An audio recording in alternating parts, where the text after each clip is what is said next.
Thank you very much. And you see, different countries, different levels, different positions, different judo, different, but it's help to you. Sensei Muhammad from Canada and Vishnu from the Iran. I'm from Uzbekistan, Sensei from Uzbekistan, Sensei Sarah from Armenia, but long time here in Moscow, Russian style. You understand? You see? International judo. That's why you do international judo club. Thank you, Sensei. I'd like to elaborate on what more Sensei just indicated. One of the most beautiful part of our sport is not what we do, it's actually who we meet. As Sensei just described, there are many nationalities right in this man, many races. But wherever you go in this world, and Sarah and I have the pleasure of traveling all over the world, wherever I have these two pieces in my belt, I'm welcome anywhere in this world. And that's what the beauty of our sport is. We make friends, and we all share the same love, which is our sport of judo. I am, as Sensei described, I'm in a different school of judo. If I may borrow you, please. Thank you. I would like to touch based on, because the class is very diverse, different skills of judo. We have US champion and we have orange belt. So it's very hard to teach something that everybody can be enjoying and be useful. So I tried to go back to some of the basics. The sport of judo was created by Sensei Jigoro Kano, and the whole sport of judo was based on a small man against a big guy.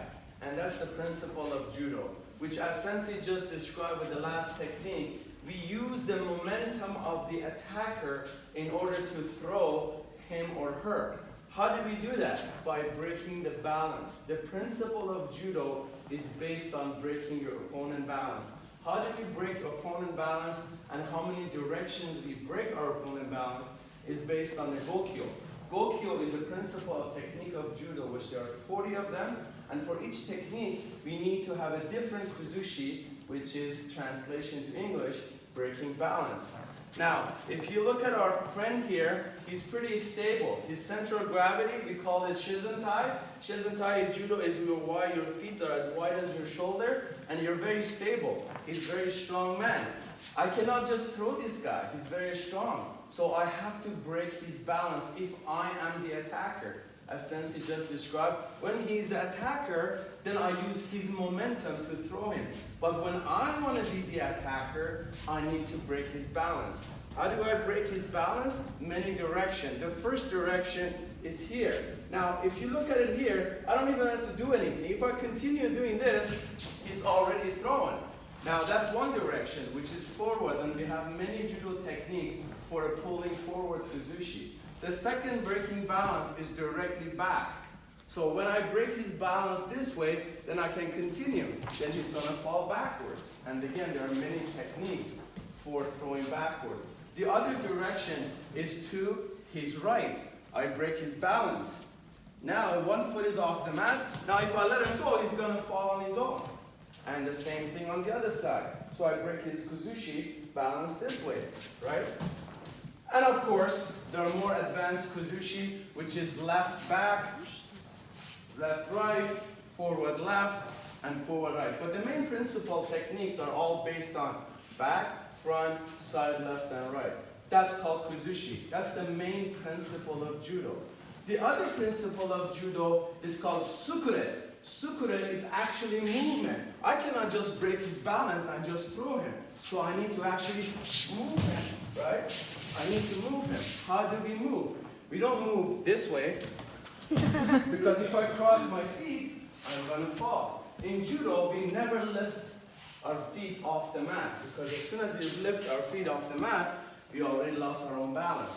So our sukure is backwards, and you can do this on your own. Back, left. You can practice for hours. That shows you your sukure, and every technique has its own sukure. For example, in Ponsu Inage, I never can bring both my legs together. So I have to move backwards and then turn in. Right? So my sukure for each technique is different. So when you learn a technique, first focus on what's the necessary kuzushi, if it's osoto, Or if it's Ippon Suinage, where is the Kuzushi? And where is the Sukure? Where my feet gotta go? The third most important principle of judo is actually kake. Kake is actually throwing, which is finishing all of the above. How do I throw? For example, Ippon Suinage. I can do a nice Kuzushi, nice Sukure, but I'm here. Can I throw anybody from here? No, right? If I'm doing Osoto, nice Kuzushi, nice Sukure, but guess what? I haven't pushed all the way back, so I cannot finish the kake. So every technique also has its own kake. That's the general principle of judo movement, and us as the referees, we look at a lot of these things. If there's not a Kuzushi, if there's not a movement, we will pay attention to that. So that's the first thing I want to discuss.